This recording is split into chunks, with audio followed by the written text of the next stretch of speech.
Hello friends, maths ambrosia में आपका स्वागत है। मैं आज आपको 3 डायमेंशन ज्योमेट्री यानी 3D के इम्पोर्टेंट क्वेश्चंस को बताऊंगा।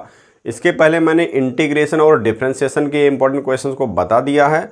आप उन वीडियोस को देख लीजिए और अब मैं आपको 3 डायमेंशन ज्योमेट्री के इम्पोर्टेंट क्वेश्चंस को बताऊँगा जो आपके बोर्ड एग्जामिनेशन में आ सकते हैं और ये यूपी और CBSE दोनों ही बोर्ड्स के लिए इम्पॉर्टेंट है।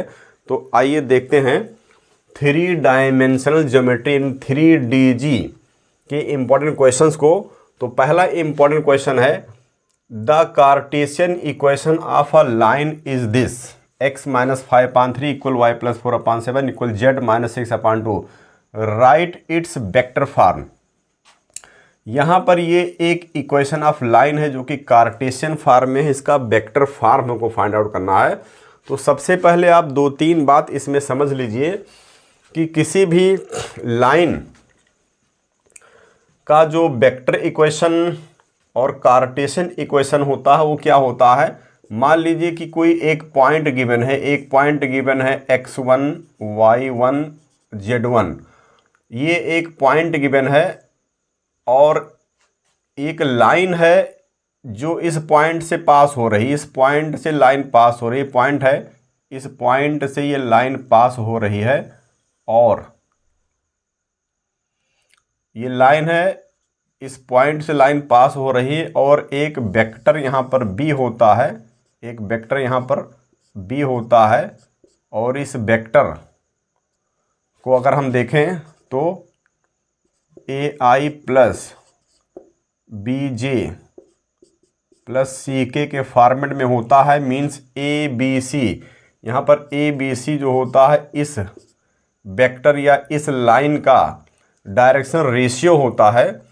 तो यहाँ पर इस लाइन का इक्वेशन जो इस पॉइंट x1 y1 z1 से पास हो रही है और इस लाइन जिसका डायरेक्शन रेशियो ABC है के पैरेलल है, तो इसका इक्वेशन होता है, इस लाइन का इक्वेशन होता है x - x1/a = y - y1/b = z - z1/c। Means किसी भी लाइन का equation passing through one point x1 y1 z1 and having direction ratios ABC, ये होता है x - x1/a equal y - y1/b equal z - z1/c। किसी भी लाइन का ये इक्वेशन होता है और इसको हम कार्टेशियन फॉर्म कहते हैं। और इसी का वेक्टर फॉर्म जो होता है, इसी का वेक्टर फॉर्म होता है vector r = a, vector a plus lambda vector b, vector r = a plus lambda b। लेकिन अगर हम वेक्टर a को एक यहाँ पर वेक्टर a जो है एक पॉइंट को डिनोट करता है, इस पॉइंट को डिनोट करता है, तो इस पॉइंट का पोजीशन वेक्टर अगर हम a निकालें तो इसी पॉइंट से x1 y z1 से हमको इस पॉइंट का पोजीशन वेक्टर a मिल जाएगा। तो ये हो जाएगा x1i + y1j + z1k। तो यहाँ पर अगर हम इस वेक्टर a के प्लेस पर इसको पुट कर दें, इस पॉइंट को पुट कर दें, x1 y1 z1 को पुट कर दें, तो ये हो जाएगा x1i + y1j + z1k और प्लस लैम्डा। यहाँ से जो ABC होता है, इसमें हम ij के लगाएंगे तो वेक्टर बन जाएगा। तो ये हो जाएगा ai + bj + ck, ये ij के यूनिट वेक्टर्स होते हैं, हेड रहता है। तो ये हमारा जो है वेक्टर इक्वेशन ऑफ लाइन होता है। तो इसका सॉल्यूशन ये हो जाएगा कि यहाँ पर इस लाइन का हमको वेक्टर फॉर्म लिखना है। तो ये जो 5 है, ये जो 4 है, यहाँ पर माइनस होना चाहिए, यहाँ माइनस होना चाहिए, यहाँ माइनस होना चाहिए, यहाँ माइनस होना चाहिए, तभी हमको x1 y1 z1 मिलता है। तो यहाँ पर हम जब वेक्टर a निकालेंगे, वेक्टर a, तो यहाँ पर 5i हो जाएगा और यहाँ पर +4 है, तो ये माइनस करेंगे तो माइनस, इसको समझेंगे -4 समझेंगे तो -4j हो जाएगा और +6k हो जाएगा। यहाँ से हमको 5 मिला, यहाँ से -4 मिला और यहाँ से 6 मिला, यहाँ पर हमने पुट कर दिया तो वेक्टर a मिल गया। और वेक्टर b जो मिलता है वो यहाँ से मिलता है 3 7 2 से मिल जाता है। तो ये हो जाएगा 3i + 7j और +2k। तो वेक्टर इक्वेशन हो जाएगा, देयरफॉर वेक्टर इक्वेशन या वेक्टर फॉर्म हो जाएगा vector R is equal to A plus lambda B. इस पूरे को लिख देते हैं 5i माइनस 4j और प्लस 6k प्लस लैम्डा। इस पूरे वेक्टर को लिख देंगे 3i प्लस 7j और प्लस 2k। तो यहाँ पर हम माइनस, अगर यहाँ माइनस है तो इसको हम x1 समझ लेंगे, अगर यहाँ प्लस है तो यहाँ पर y1 माइनस 4 हो जाएगा, यहाँ माइनस है तो z1 यहाँ पर ये 6 हो जाएगा। तो यहाँ से हमको वेक्टर a मिलता है और यहाँ से नीचे से हमको वेक्टर b मिलता है, तो ये वेक्टर फॉर्म हमको मिल जाता है। तो अगर ये कार्टेशियन फॉर्म में इक्वेशन गिवन है तो वेक्टर फॉर्म निकाल सकते हैं, और वेक्टर फॉर्म अगर है तो हम कार्टेशियन फॉर्म भी निकाल सकते हैं। यहाँ से हमको ये x1 मिल जाएगा, यहाँ से हमको ये y1 मिल जाएगा, यहाँ से हमको ये z1 मिल जाएगा, यहाँ से हमको a b c मिल जाएगा। अब यहाँ पर दो चीज़ और इम्पॉर्टेंट है, यहाँ पर दो कार्टेशियन इक्वेशन है, नोटेड पॉइंट यहाँ पर ये है, यहाँ पर दो लाइन है, ये दो लाइन है, और यहाँ पर इन दोनों लाइन का जो डायरेक्शन रेशियो है a1 b1 c1 मान लेते हैं। एक लाइन और है, इसका डायरेक्शन रेशियो है a2 b2 c2। ये दो लाइन है, इनका डायरेक्शन रेशियो हमको मालूम है।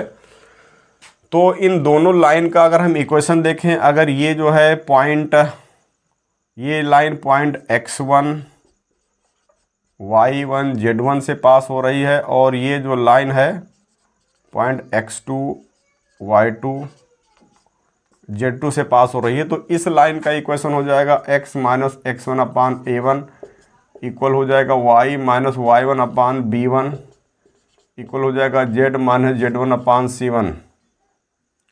और इस लाइन का इक्वेशन हो जाएगा x माइनस x2 अपान a2 equal y minus y2 अपान b2 equal z minus z2 अपान c2।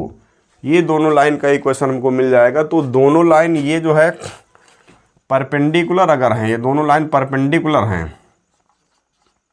पहला नोटेड पॉइंट ये है बोथ लाइंस आर परपेंडिकुलर। अगर ये दोनों लाइन परपेंडिकुलर हैं तो इस केस में a1 a2 plus b1 b2 plus c1 c2 is equal to 0 होता है। मीन्स ये जो direction ratio a1 a2 into b1 b2 into c1 c2 is equal to 0 हो जाएगा, प्लस में करेंगे। और दूसरा है both lines are parallel, both lines are parallel. ये दोनों लाइन पैरेलल कब होंगी, ये दोनों लाइन पैरेलल कब होंगी, जब इन direction ratio a1 b1 c1 और a2 b2 c2 प्रोपोर्शनल हो जाए, मीन्स समानुपाती हो जाती हैं। अगर ये प्रोपोर्शनल हो जाती हैं तो यहाँ से मिल जाता है a1 upon a2 is equal to b1 upon b2 is equal to c1 upon c2। तो इन बातों का इसमें ध्यान रखना है कि दो लाइंस अगर यहाँ पर गिवन है तो ये दोनों लाइंस परपेंडिकुलर होंगी if a1 a2 plus b1 b2 plus c1 c2 is equal to 0, और दोनों लाइंस पैरेलल होंगी if a1 upon a2 is equal to b1 upon b2 is equal to c1 upon c2। ये दोनों ही formula बहुत ही important है, इससे कई क्वेश्चंस एग्जामिनेशन में सॉल्व होते हैं। अगर एक लाइन है तो इस फॉर्मेट में होगा, एक लाइन है तो इस फॉर्मेट में होगा। अगर दो लाइन है तो यहाँ a1 b1 c1 हो जाएगा, यहाँ a2 b2 c2 हो जाएगा, और दो पॉइंट यहाँ पर हो जाएंगे। सो बच्चों अब देखिए question number 2, find vector equation of the line passing through 2 points -1 0 2 and 3 4 6। तो यहाँ पर देखिए इसका सॉल्यूशन क्या होगा। तो सबसे पहले तो हम ये फार्मूला जानेंगे कि equation of line passing through points क्या होता है। तो ये होता है x minus x1 upon x2 minus x1 is equal to y minus y1 upon y2 minus y1 is equal to z minus z1 upon z2 minus z1। तो ये जो है कार्टेशियन इक्वेशन है। यहाँ पर x1 y1 z1 पहला point है और x2 y2 z2 दूसरा पॉइंट है। तो दो पॉइंट से दो पॉइंट से पास करने वाले लाइन का इक्वेशन यही होता है x minus x1 upon x2 minus x1, y minus y1 upon y2 minus y1 equal z minus z1 upon z2 minus z1। और इसका वेक्टर फॉर्म क्या होता है, vector r is equal to vector a plus lambda vector b minus vector a, ये vector form होता है। तो यहाँ पर a और b दोनों ही पॉइंट्स होते हैं और हमको मालूम है कि अगर ये पॉइंट मालूम हो तो हम पोजीशन वेक्टर ए बना सकते हैं, इसे पोजीशन वेक्टर बी बना सकते हैं। तो हम सबसे पहले इस फार्मूले का यूज़ करते हैं और हम इसका कार्टेशियन इक्वेशन निकालते हैं, फिर हम इसको वेक्टर में कन्वर्ट कर लेंगे या फिर हम इसको डायरेक्ट यहाँ पुट कर सकते हैं। तो हम इससे निकाल रहे हैं, तो यहाँ पर ये हम x1 y z1 इस पॉइंट को यहाँ पर पुट करेंगे तो ये हो जाएगा x माइनस 1 करेंगे तो ये प्लस 1 हो जाएगा अपान x2 माइनस x1 करेंगे तो x2 ये हो जाएगा माइनस x1 ये हो जाएगा तो 3 प्लस 1 हो जाएगा is equal to y minus y1। यहाँ पर y1 0 है तो ये 0 हो जाएगा अपान y2 यहाँ पर 4 है, 4 माइनस 0 हो जाएगा तो ये जाएगा 4 minus 0 is equal to z minus z1 यहाँ पर 2 है तो ये 2 लिखेंगे अपान z2 6 माइनस 2 हो जाएगा तो ये हो जाएगा 6 माइनस 2। तो this implies x plus 1 upon 4 is equal to y upon 4 is equal to z minus 2 upon 4। तो अब हम इसका वेक्टर इक्वेशन यहाँ से फाइंड आउट कर सकते हैं। यहाँ से हमको वेक्टर इक्वेशन मिल जाएगा, ये हमको वेक्टर इक्वेशन फाइंड आउट करना है। ये कार्टेशियन इक्वेशन आया है तो देयरफॉर वेक्टर इक्वेशन इज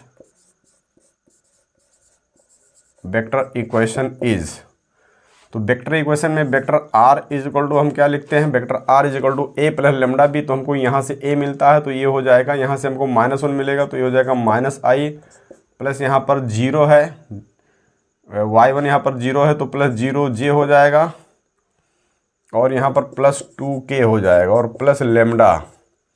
यहाँ से हमको abc मिलता है तो 4i plus 4j plus 4k।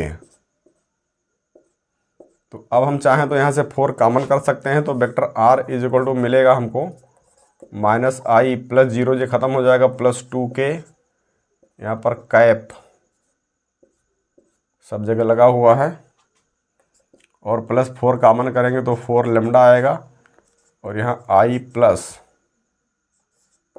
j plus के हो जाएगा 4 लेमडा। यहाँ पर कोई भी कांस्टेंट होता है तो हम इसको म्यू से ट्रांसफ़र कर सकते हैं तो vector r is equal to आएगा minus i plus 2k plus mu i plus j plus k। तो ये हमारा आंसर हो जाएगा। हम डायरेक्ट यहाँ पर a का वैल्यू इसको पुट करके और b माइनस a इसको पुट करके यहाँ से भी हम डायरेक्ट इसका आंसर निकाल सकते हैं। तो स्टूडेंट्स अब देखिए question number 3, find the angle between the pair of lines vector r is equal to 2i minus 5j plus k plus lambda 3i plus 2j plus 6k and r is equal to 7i minus 6k plus mu i plus 2j plus 2k। ये हमको equation of lines दिया है। यहाँ से ध्यान रखिए, यहाँ से आपको a1 मिलता है और ये आपका b1 होता है। यहाँ से आपको वेक्टर a1 है, ये वेक्टर b1 है, ये पॉइंट होता है और ये वेक्टर होता है। यहाँ से आपको a2 मिलता है, पॉइंट a2 मिलता है और यहाँ से वेक्टर b2 मिलता है। कोई भी लाइन का जो इक्वेशन होता है इसी फॉर्मेट में होता है, vector r is equal to a plus lambda b के फॉर्मेट में होता है। इस बात को याद रखिए, ये b2 हो जाएगा। तो दोनों लाइंस के बीच का एंगल हमको निकालना है, दोनों लाइंस के बीच का हमको कोण निकालना है। तो यहाँ पर ये जो पहली लाइन होती है ये इस वेक्टर b1 के पैरेलल होती है और दूसरी लाइन जो होती है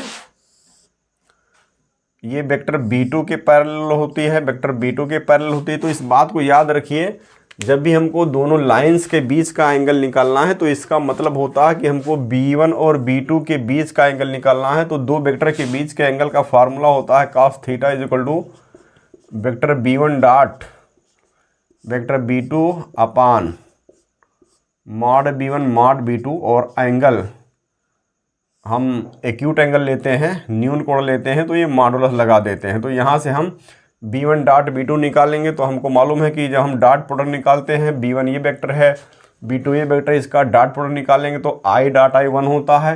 तो ये 3 यहाँ 1 से मल्टीप्लाई हो जाएगा, 3 1 जा 3 आएगा प्लस ये 2 यहाँ इस 2 से मल्टीप्लाई होगा तो 4 हो जाएगा, प्लस ये 6 इस 2 से मल्टीप्लाई होगा तो ये 12 हो जाएगा।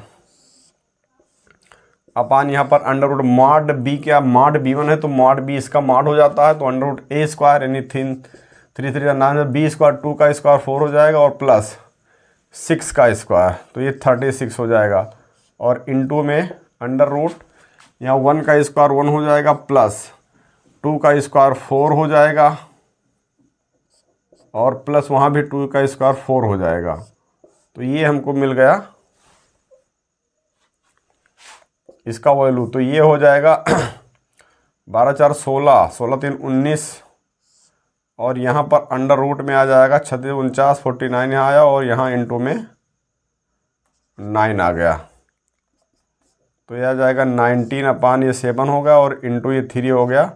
अब अगर यहाँ निगेटिव होता तो हम इसको पॉजिटिव ले लेते, लेकिन ये पॉजिटिव ही है तो ये 19 अपान 21 हो जाएगा। तो ये हमको cos थीटा का वैल्यू मिला है, तो this implies theta is equal to, यहाँ से थीटा का वैल्यू cos को हम इधर लाएंगे तो cos इनवर्स हो जाएगा, तो ये हो जाएगा cos इनवर्स 19 अपान 21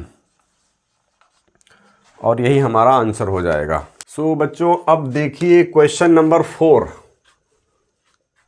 तो क्वेश्चन नंबर 4 ये है, find the angle between the pair of lines this. यहाँ पर लाइन कार्टेशियन फॉर्म में है, इसके पहले वेक्टर फॉर्म में था, तो हम कार्टेशियन फॉर्म में भी एक क्वेश्चन सॉल्व करना सीख लेते हैं। और ये सारे क्वेश्चंस बहुत ही इंपॉर्टेंट है, आपकी बोर्ड एग्जाम में आ सकते हैं, इसलिए इसको सीरियसली सॉल्व कर लीजिए, यहाँ से क्वेश्चन जरूर आएगा। तो यहाँ पर अगर दो लाइन्स जो है कार्टेशियन फॉर्म में है तो इसके लिए एंगल का जो फार्मूला होता है इसका सॉल्यूशन हो जाएगा। तो एंगल का जो फार्मूला होता है cos theta is equal to होता है modulus a1 a2 plus b1 b2 plus c1 c2 upon under root a1 square plus b1 square plus c1 square into under root a2 square plus b2 square plus c2 square. और हम ये पहले बता चुके हैं कि यहाँ पर जो a1 b1 c1 होता है ये पहली लाइन का डायरेक्शन रेशियो होता है और e2 b2 c2 जो होता है वो दूसरी लाइन का डायरेक्शन रेशियो होता है। डायरेक्शन रेशियो मीन्स दिक् अनुपात होता है। तो यहाँ से नीचे से हमको a1 b1 c1 मिलता है, यहाँ से a2 b2 c2 मिलता है, यहाँ पर पुट कर दीजिए तो हमको एंगल मिल जाएगा। तो यहाँ पर a1 a2 करेंगे, यहाँ पर हम a1 a2 करेंगे तो 4 को 2 से मल्टीप्लाई करेंगे 8 आएगा, प्लस 2 को यहाँ 1 से करेंगे 2 आएगा, प्लस यहाँ पर इस 1 से हम 8 को करेंगे 8 आएगा, अपान अंडर रूट हमको यहाँ से मिलेगा a1 square plus b1 square plus c1 square, तो 2 2 4 4 प्लस 1 मिल गया। और इसके बाद में हमको इनटू में मिलेगा under root a2 square plus b2 square, तो ये 4 का स्क्वायर करेंगे 16 आएगा, प्लस यहाँ पर 1 आएगा, प्लस यहाँ पर 64 आ जाएगा। तो इन लाइंस के बीच का हमको एंगल निकालना है, एंगल मीन्स कोण निकालना है। यहाँ पर दोनों ही मीडियम्स के बच्चे आसानी से समझ सकते हैं। 8 8 16 और 16 2 18 हो जाएगा यहाँ पर, अपान में यहाँ पर देखिए अंडर रूट 9 हो गया और यहाँ पर इनटू में अंडर रूट ये आपका हो जाएगा 60 10 70 80 81 हो जाएगा। तो यहाँ से हमको मिल जाएगा 18 अपान यहाँ से 3 मिलेगा और यहाँ से 9 मिल जाएगा। तो यहाँ से हम इसको कट कर देते हैं, तो ये मॉड 2 अपान 3 आया। अगर यहाँ पर ये निगेटिव होता तो भी पॉजिटिव हो जाता, लेकिन यहाँ पर ये जो है पॉजिटिव है तो भी ये पॉजिटिव ही हो जाएगा। तो यहाँ से हमको cos थीटा मिल गया 2/3। तो यहाँ से हम थीटा जब निकालेंगे तो cos जो है राइट में आएगा यहाँ पर, तो इन्वर्स हो जाएगा, तो cos इन्वर्स 2/3 और ये हमारा आंसर हो गया। तो इस तरह से चाहे वेक्टर फॉर्म में इक्वेशन है चाहे कार्टेशियन फॉर्म में है, ये फार्मूला आपको याद रखना है। कुछ ही गिने चुने फार्मूले हैं क्योंकि सिलेबस काफ़ी कम कर दिया गया है। पहले प्लेन था, प्लेन का इक्वेशन भी था सिलेबस में, प्लेन का इक्वेशन नहीं है, सिर्फ इक्वेशन ऑफ लाइन है। तो कुछ ही फार्मूले इसको आप याद रखिए और इन फार्मूलों को यूज करके हम क्वेश्चन को आसानी से सॉल्व कर सकते हैं। तो देखिए बच्चों, ये क्वेश्चन नंबर 5 बहुत ही इंपॉर्टेंट है। Find the value of P so that the lines this and this are at right angles. Means ये दोनों लाइन अगर परपेंडिकुलर हैं, दोनों लाइन अगर लंबवत हैं, तो हमको निकालना है P का मान निकालना है, P का वैल्यू निकालना है। तो सबसे पहले जो लाइन होता है उसको आपको स्टैंडर्ड फार्म में बदलना होगा। स्टैंडर्ड फार्म का मतलब x minus x1 upon a equal y minus y1 upon b equal z minus z1 upon c। तो ये जो लाइन आप देख रहे हैं ये लाइन यहाँ 1 माइनस एक्स है, तो जो स्टैंडर्ड फार्म होता है उसमें x माइनस 1 होना चाहिए या x प्लस 1 होना चाहिए। तो यहाँ से माइनस कॉमन करेंगे तो ये हमको लाइन मिल जाएगा। माइनस कॉमन करेंगे तो यहाँ x माइनस 1 अपान 3 हो जाएगा, और यहाँ से हम 7 कॉमन करेंगे तो ये हो जाएगा y माइनस 2 अपान 2p, और यहाँ से हम कुछ नहीं कॉमन करेंगे क्योंकि ये z माइनस 3 नहीं z माइनस z1 टाइप का है। क्योंकि हमारा जो लाइन होता है स्टैंडर्ड फार्म जो होता है x माइनस x1 होना चाहिए, यहाँ y माइनस y1 होना चाहिए, यहाँ z माइनस z1 होना चाहिए, प्लस माइनस यहाँ पर हो सकता है लेकिन x y और z फ्री होना चाहिए। तो इसलिए हमको यहाँ पर कॉमन करना पड़ रहा है, और दिस इम्प्लाइज इस माइनस को नीचे पहुँचाएंगे तो x माइनस 1 अपान माइनस 3 आएगा इज इक्वल टू 7 को नीचे पहुँचाएंगे तो y माइनस 2 अपान 2p अपान 7 आएगा, और यहाँ पर z माइनस 3 अपान 2 आएगा। क्योंकि यहाँ पर x माइनस प्लस कुछ होना चाहिए, y माइनस प्लस कुछ होना चाहिए, z माइनस प्लस कुछ होना चाहिए। डिनोमिनेटर में कोई भी कांस्टेंट हो सकता है, यही स्टैंडर्ड फार्म होता है। तो इसको हमने कन्वर्ट कर लिया। अब यहाँ पर भी वही काम करेंगे, तो यहाँ से हम माइनस 7 कॉमन करेंगे तो ये x हो जाएगा, और माइनस यहाँ से 1 मिल जाएगा हमको अपान 3p इज इक्वल टू, यहाँ से हमको कुछ नहीं करना है, y माइनस 5 अपान 1 ही लिखना है, लेकिन यहाँ से माइनस हम कॉमन करेंगे तो z माइनस 6 अपान 5 हो जाएगा। अब इस माइनस 7 को नीचे पहुँचाएंगे तो this implies x minus 1 upon minus 3p upon 7 ये नीचे पहुँच जाएगा is equal to y minus 5 upon 1 हो जाएगा इज इक्वल टू माइनस नीचे पहुँचाएंगे तो z माइनस 6 अपान माइनस 5 हो जाएगा।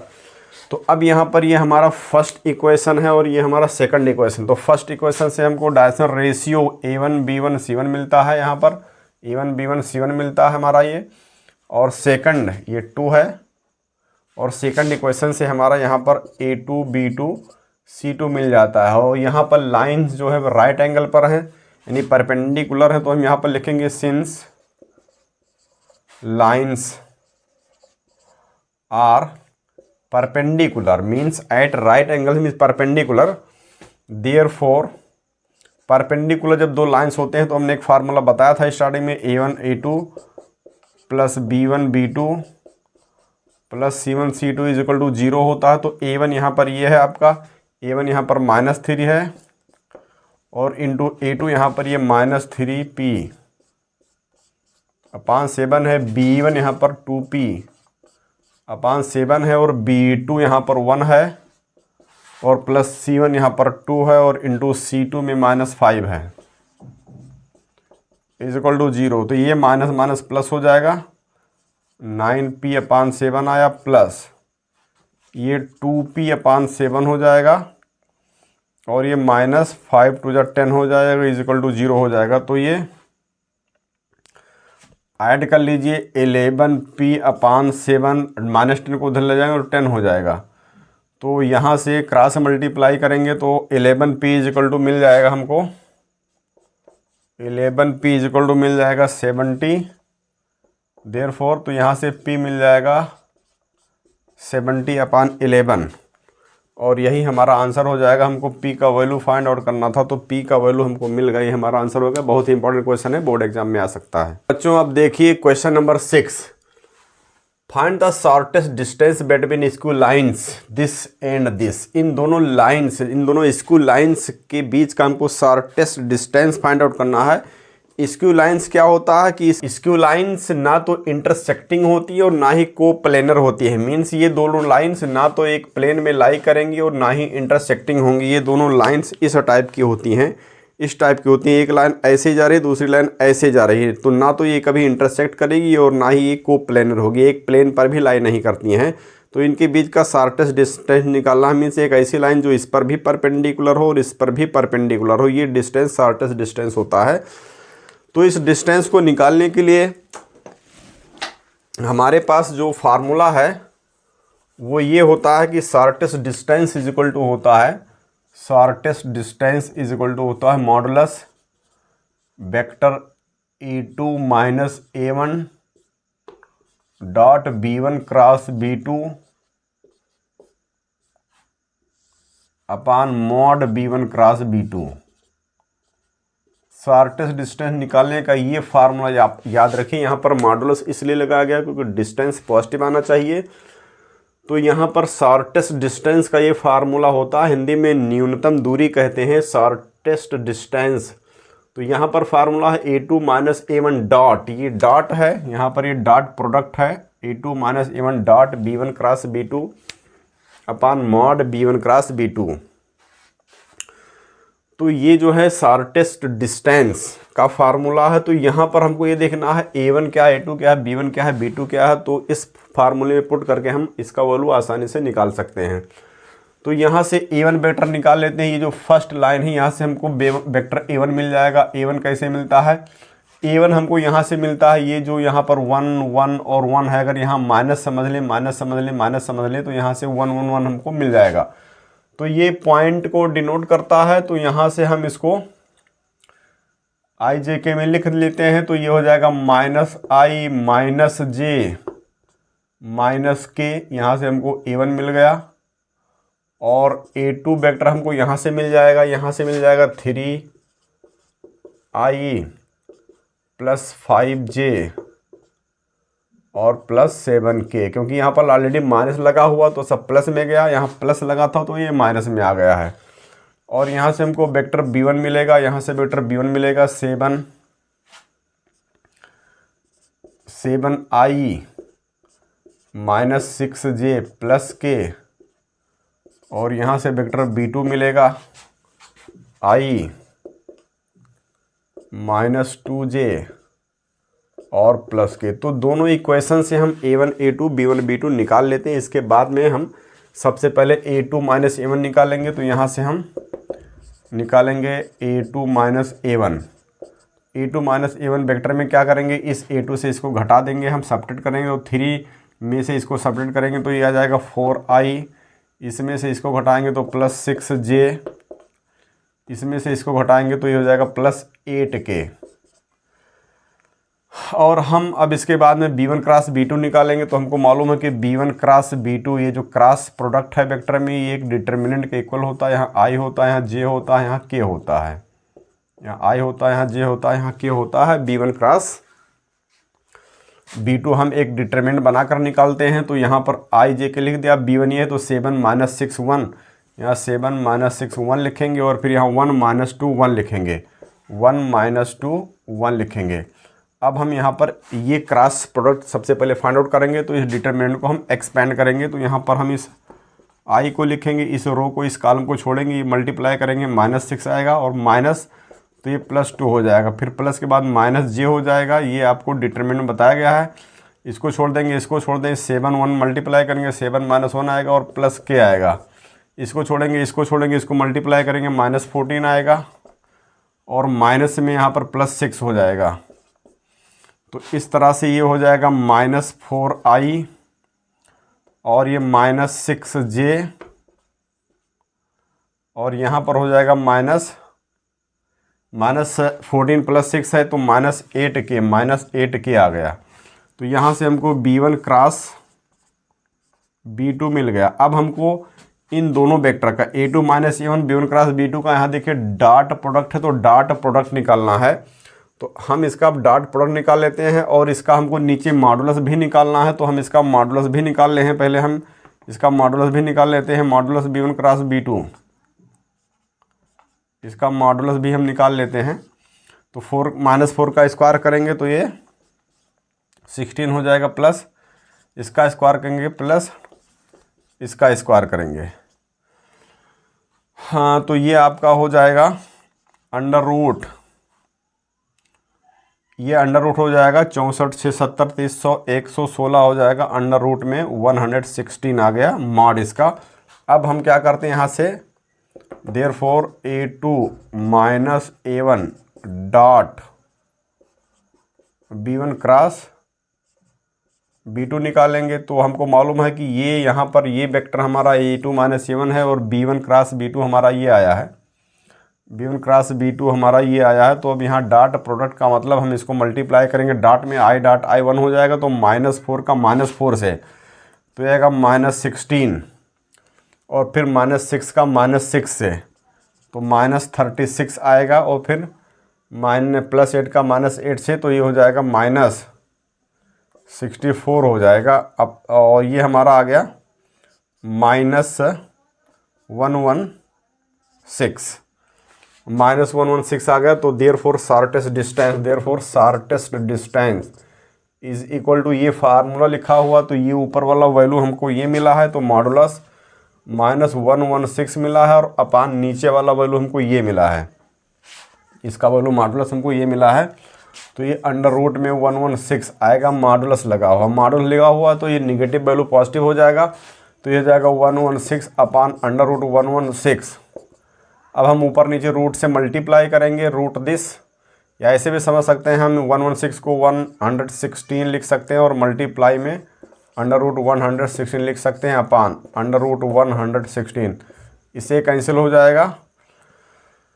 तो अब हम इसको थोड़ा सा, इसको अगर हम इसका स्क्वायर रूट निकलना चाहें 116 का, तो हम इसको फैक्टराइज करेंगे 116 में, 2 से कट कर देते हैं, तो ये आपका आ जाएगा 2 पंचे 10, 2 8 16, फिर इसको 2 से कट करेंगे तो ये आ जाएगा 2 दूना 4, 1 5 2 9 18, तो ये 2 × 2 आ गया, तो ये आ गया हमको 2 × 2 × 29 ये पेयर बनना है, बाहर निकल जाएगा, तो यहाँ से ये बाहर निकला, और √229 ये हमारा आंसर हो गया। तो ये शार्टेस्ट डिस्टेंस का फार्मूला है, शार्टेस्ट डिस्टेंस का क्वेश्चन है, इस फार्मूले को याद रखना है, चाहे इक्वेशन आपका कार्टेशियन फॉर्म में आए, चाहे इस तरह से वेक्टर फॉर्म में आए, आपको A1 A2 B1 B2 यहाँ से पहचान लेना है, और इन वैल्यूज़ को निकाल करके शार्टेस्ट डिस्टेंस निकालना है।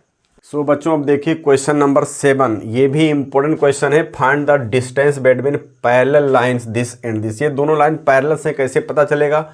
यहाँ पर देखिए डिनोमिनेटर को देखिए 2 3 6 है, यहाँ पर भी 2 3 6 है, अगर ये सेम है या प्रोपोर्शनल है तो समझ लीजिए दोनों लाइन पैरेलल होती हैं।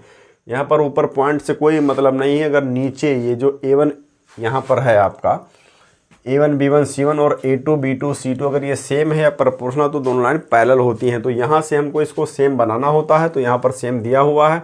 जैसे अगर यहाँ 4 है 6 है 12 है तो हम यहाँ पर 2 से मल्टीप्लाई करेंगे तो ये सेम बन जाएगा। तो पहले हम सेम बना लेते हैं, और ये हमारा वेक्टर B होता है, नीचे जो होता है हमारा वेक्टर B होता है। तो यहाँ से हमको मिल जाएगा 2i और +3j और +6k वेक्टर B हो गया। और यहाँ से हमको A1 मिल जाएगा, फर्स्ट यहाँ से हमको A1 मिल जाएगा, वेक्टर A1 = यहाँ i है, और यहाँ पर +2j और यहाँ पर माइनस लग जाएगा -4k, और यहाँ से हमको वेक्टर A2 मिल जाएगा, यहाँ से A2 मिल जाएगा 3i और +3j और -5k, क्योंकि यहाँ पर जब माइनस है तो यहाँ प्लस हो जाएगा, और यहाँ प्लस होते यहाँ माइनस हो जाएगा। अब हमको फार्मूला जो होता है डिस्टेंस का, डिस्टेंस बिटवीन पैरेलल लाइंस का जो फार्मूला होता है D बराबर होता है modulus A2 - A1 cross B अपान mod B।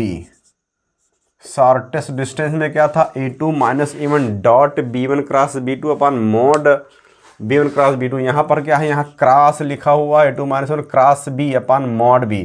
तो यहाँ पर हमको A2 - A1 तो निकालना ही है। तो इसका सॉल्यूशन यही हो जाएगा कि हम सबसे पहले A2 - A1 निकालेंगे। तो यहाँ से हमको मिल जाएगा देयरफॉर A2 - A1 वेक्टर, इसमें से इसको घटाएंगे तो 2i आ जाएगा, इसमें से इसको घटाएंगे तो +j आएगा, इसमें से इसको घटाएंगे तो +k आ जाएगा। और यहाँ पर वेक्टर भी हमको मालूम है। अब हमको A2 - A1 और ये क्रॉस, हमको इसका क्रॉस प्रोडक्ट निकालना है। तो देयरफॉर हम यहाँ लिखेंगे A2 - A1 क्रॉस B। दो वेक्टर का क्रॉस प्रोडक्ट जब भी निकालना होता है, डॉट प्रोडक्ट में तो i डॉट i1 हो जाता है और डॉट प्रोडक्ट आसानी से आ जाता है, लेकिन क्रॉस प्रोडक्ट के लिए हमको एक डिटर्मिनेंट बनाना पड़ता है और उसके बाद ही इसको एक्सपेंड करते हैं तो क्रॉस प्रोडक्ट मिलता है। पहले A2 - A1 है तो इसका जो कोफिशिएंट है 211 पहले यहाँ लिखेंगे, 211 पहले यहाँ लिखेंगे। उसके बाद में B वेक्टर हमारा ये है तो 236 हम यहाँ लिखेंगे। अब हम इसको एक्सपेंड करेंगे तो यहाँ से मिलेगा i हैट, इसको छोड़ेंगे तो ये 6 हो जाएगा, और -3 हो जाएगा, -j, इसको छोड़ेंगे इसको छोड़ेंगे तो ये 6 दूनी 12 हो जाएगा, -2 हो जाएगा और +k, इसको छोड़ दिए इसको छोड़ दो, 3 2 6, -2 1 2 हो जाएगा। तो ये हमको मिल जाएगा 3i और माइनस यहाँ पर 10j, -10j और +4k, तो ये हमको मिल गया 3i - 10j + 4k, A2 - 7 cross b मिल गया। अब हमको यहाँ पर मॉड b भी चाहिए, तो मॉड b हमको यहाँ से मिल जाएगा, वेक्टर b हमारे पास ये है, तो मॉड b हमको यहाँ से मिलेगा। देयरफॉर मॉड b हो जाएगा √2 स्क्वायर 4 हो जाएगा, +3 स्क्वायर 9 हो जाएगा, +6 स्क्वायर 36 हो जाएगा। तो देयरफॉर d यानी हमारे बीच जो पैरेलल डिस्टेंस है, देयरफॉर d = यहाँ पर फार्मूला ये मॉड लगाएंगे, इसका वैल्यू क्रॉस प्रोडक्ट का वैल्यू यहाँ पर ये आ चुका, ऊपर लिखेंगे 3i, यहाँ पर लिखेंगे 3i - 10j और +4k अपान इसका मॉड ये आया है √49, तो ये 7 हो जाएगा। तो यहाँ पर नीचे इसका मॉड 7 आया है। अब ये एक वेक्टर है, ये एक वेक्टर है, इसका भी मॉड लगा हुआ है, तो हम इसका भी मॉड निकालेंगे। तो जब वेक्टर का मॉडल निकालेंगे तो ये हो जाएगा √3 का स्क्वायर 9 हो जाएगा, +10 का स्क्वायर 100 हो जाएगा और +4 का स्क्वायर 16 हो जाएगा, अपान 7 हो जाएगा। तो ये अंडर रूट हो जाएगा 16 9 25, 125/7 और यही हो जाएगा हमारा आंसर। तो इस तरह से अगर दो लाइंस पैरेलल हैं तो उनके बीच हम डिस्टेंस फाइंड आउट कर सकते हैं। इसके लिए ये फार्मूला आपको याद रखना जरूरी है। सो ये क्वेश्चन नंबर 8 देखिए, बहुत ही इंपॉर्टेंट क्वेश्चन है। इसका सोल्यूशन देखिए। तो क्वेश्चन नंबर 8 क्या कह रहा है, find the vector equation of the line passing through the point this. एक पॉइंट से पास होने वाले लाइन का इक्वेशन निकालना है, and perpendicular to the two lines this and this. यहाँ पर देखिए दो लाइन्स हैं, यहाँ पर एक लाइन ये है मान लीजिए और दूसरी लाइन हमारी ये है। दो लाइन यहाँ पर है, हमको उस लाइन का इक्वेशन फाइंड आउट करना है जो इन दोनों लाइन के परपेंडिकुलर हो और साथ ही साथ इस पॉइंट 1 2 -4 से जाती हो। तो यहाँ पर देखिए ये जो हमारी पहली लाइन है, ये पहली लाइन का इक्वेशन है और इस पहली लाइन से हमको वेक्टर b1 मिल जाएगा। वेक्टर b1 क्या होता है, वेक्टर b1 जो है यहाँ से मिलता है, नीचे से मिलता है 3 - 16 7 से। तो वेक्टर b1 हो जाएगा 3i - 16j और +7k। और यहाँ से हमको मिल जाएगा वेक्टर b2। वेक्टर b2 इससे मिल जाएगा 3i + 8j -5k। अब आपको पहले ही मालूम है कि दो वेक्टर अगर हमको मालूम है तो b1 क्रॉस b2 जो इन दोनों का cross product b1 cross b2, ये जो वेक्टर होता है b1 क्रॉस b2 इस b1 और b2 दोनों के परपेंडिकुलर है। और जो हमको लाइन निकालना है वो लाइन भी इन दोनों लाइन के परपेंडिकुलर है। इसका मतलब ये जो लाइन है जिसको हमको निकालना है ये इसके पैरेलल हो जाएगी। तो जो पैरेलल होता है वेक्टर उसको हम b कहते हैं। तो यहाँ से हमको b मिल जाएगा। वेक्टर b = हो जाएगा b1 क्रॉस b2। तो b1 क्रॉस b2 हम निकाल लेते हैं यहाँ से, i j k हो जाएगा यहाँ पर। और b1 से हमको मिल जाएगा यहाँ पर 3 - 16 और ये 7 हो जाएगा। और b2 से हमको मिल जाएगा 3 8 - 5। तो यहाँ पर b1 क्रॉस b2 जो होता है, b1 क्रॉस b2 ये b1 और b2 दोनों के परपेंडिकुलर है। और जो लाइन है हमारी लाइन, ये लाइन भी इन दोनों के परपेंडिकुलर है। तो हमारी जो लाइन है b1 क्रॉस b2 के पैरेलल हो जाएगा। और वेक्टर b जो होता है लाइन के पैरेलल एक वेक्टर होता है। तो वेक्टर b बराबर हो जाएगा b1 क्रॉस b2। इसको एक्सपेंड कर दीजिए तो यहाँ से हमको i मिल जाएगा। इसको छोड़ेंगे इसको मल्टीप्लाई करेंगे 80 हो जाएगा और माइनस इसको मल्टीप्लाई करेंगे 56 आएगा, -j इसको छोड़ेंगे -15 हो जाएगा और -21 हो जाएगा, और प्लस के इसको छोड़ेंगे 24 हो जाएगा और प्लस में 48 हो जाएगा। तो ये हमको मिल जाएगा। यहाँ से इसको सेपरेट कर दीजिए। 56 4 60 20 80 24i हो जाएगा और यहाँ पर माइनस माइनस प्लस हो जाएगा। 5 और 1 6 हो जाएगा, 36 जे हो जाएगा और प्लस ये हो जाएगा 8 4 12 6 2 7 1 8 4 2 6 1 7, ये हो जाएगा हमारा। तो वेक्टर बी हमको मिल गया। और यहाँ से वेक्टर ए क्या होता है? वेक्टर ए पॉइंट होता है जिससे लाइन पास होती है। यहाँ पर ये 1 2 -4, तो 1 का मतलब हुआ i और 2 का मतलब हुआ +2j और -4 का -4k। तो हमको निकालना क्या है? Vector equation of line. Therefore vector equation of line, therefore vector equation of line is, तो vector r is equal to a plus lambda b, ये होता है vector equation of line. a का मतलब यहाँ पर ये लिखा हुआ है i + 2j - 4k, i + 2j - 4k, ये है आपका वेक्टर i। ये vector a plus lambda B vector का मतलब हुआ ये 24i + 36j + 72 के। और अब हम चाहें तो यहाँ से 12 कॉमन कर सकते हैं, तो ये हो जाएगा i + 2j - 4k। 12 यहाँ से कॉमन कर लीजिए तो 12 लेमडा हो जाएगा। तो ये 12 से डिवाइड कर दो, ये 2i आएगा। यहाँ पर ये 2i हो जाएगा प्लस 3j हो जाएगा और +6k हो जाएगा। अब ये 12 लेमडा, यहाँ पर जो कुछ भी होता है, कोई कांस्टेंट होता है, तो हम इसको म्यू से ट्रांसफ़र कर सकते हैं।